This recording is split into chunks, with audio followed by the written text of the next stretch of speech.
y'all, I'm the Geek Apprentice and welcome to another Animal Crossing video. When it comes to Animal Crossing New Horizons, sure, I'll be one of the first to talk about all the little details and oversights there are in this game. All the things that should have not been there, all the things that should have been there from the get-go or at least added later on. Lots of little oversights that could have made the game infinitely better. But not better from being a bad game, just better than it is, because I do in fact adore this game. But what we don't talk about often enough are the absolutely adorable and precious details spread throughout this specific installment. So today I am discussing 8 of my favorite little details from Animal Crossing New Horizons. Just throwing this out there, but if you enjoy videos like this, maybe consider finishing the video and deciding if you'd like to join the geekdom by subscribing. So without further ado, in no particular order, here are 8 of my favorite details from Animal Crossing New Horizons.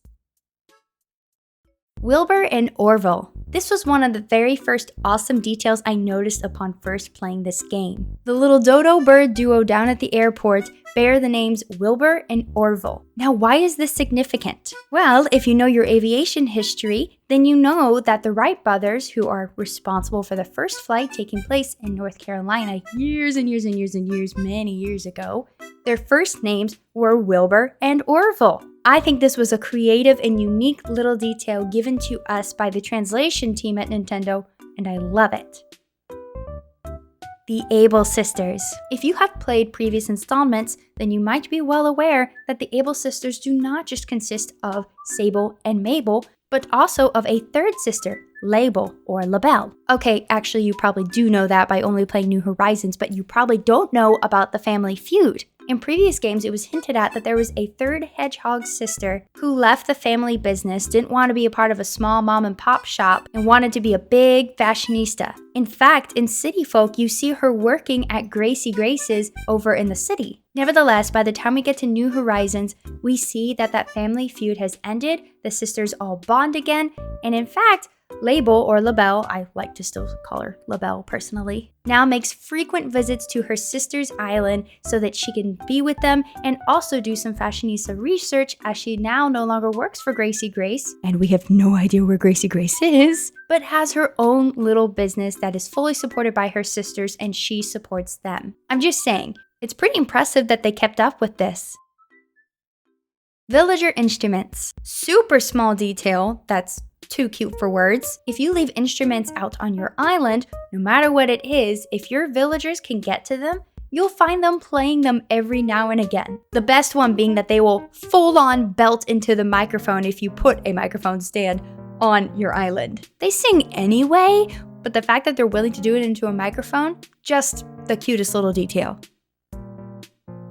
Covering holes without a shovel. This is not a cute detail as much as it is a practical one, and one that I now seem to recall may have been in New Leaf, but either way, it's in this game, so I guess it counts. You don't have to cover holes you've dug by using your shovel, which makes it one step closer to breaking way too easily. And people got mad about the weapons in Breath of the Wild. I had no issue with that, but I have big issue with my golden utensil tools things breaking. That's messed up. Give me proper golden tools again. But now what you can do instead is just press a different button and scoot your foot to push the dirt into the hole so you don't have to waste precious shovel energy. Not to mention it does feel quicker. Just don't try to do it if you're standing over flowers because then you'll just pluck the flowers. I've done this way more times than I can count. Birthday cakes from Mom. Okay, our Animal Crossing villager mom is always really nice and sweet and sends us all sorts of cute stuff, and certainly in New Horizons, she sends us a myriad of things. But you know what she also sends? A birthday cake on your birthday. But not just that, a different one each year. But this doesn't just apply to the birthday cakes. Actually, when she sends you like sweaters when it gets really cold outside and the like, it's always a little bit different. I just love how our Animal Crossing mom pays attention to details and likes to spice things up and not give us the same old thing every single year. How sweet. Plane trails in the sky. Have you ever looked up in the sky after a friend leaves your island? If you haven't, make sure you do next time, because you'll notice there's a trail coming from the plane they just left on. Just another detail that makes the game feel more alive.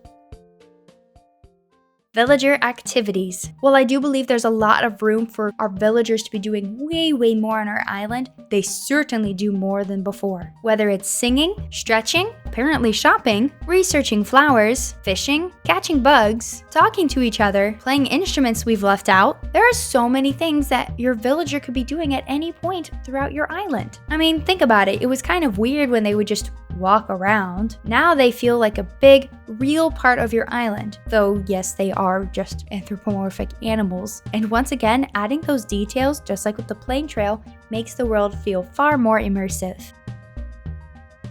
And lastly, we have the leaf mask. This was another one I noticed early on, as the moment I was able to craft this little leaf mask, my first thought was, Korok! I am sorely disappointed that we got all of this Mario stuff, but we didn't get Zelda items, which were present in previous games and super duper cool. And I would love to hold out hope that even though the Animal Crossing team said they're done doing updates and adding new features, that maybe, just maybe, as a promotional thing for Tears of the Kingdom, which comes out this May, they'll add Zelda items. That's probably a false hope to have, but I'm gonna keep it anyway. But I'm also gonna hold it quite loosely. But going back to the leaf mask, I don't know if this was actually intended to look like a Korok mask, or at the very least, Makar's mask, because that's the exact shape, from Wind Waker. But it's just something small that I can look at and go, oh, we almost got Zelda items, and I love having it on display in my home.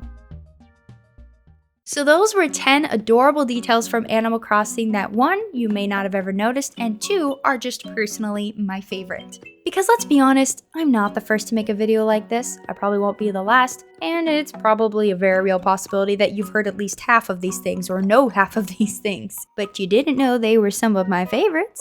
If you enjoyed this video, please consider giving it a thumbs up and joining the Geekdom by subscribing. We just passed 10,000, which is absolute insanity, and I'm so grateful. Be sure to look out for updates and a big thank you video that's going to announce the celebrations that are going to ensue because of this milestone. But you might not see those if you don't subscribe and hit the bell, so gotta point that part out. Also, comment below your favorite details about Animal Crossing New Horizons. Were any of them the same as these? Very different? Would love to know. And a big, huge thank you so much to all of my channel members and patrons, especially those in the highly end tier, like Joking Batman, Lorulian Sheep, Geek Mom, and McToppler. But anyway, that is all for today. Thank you for watching.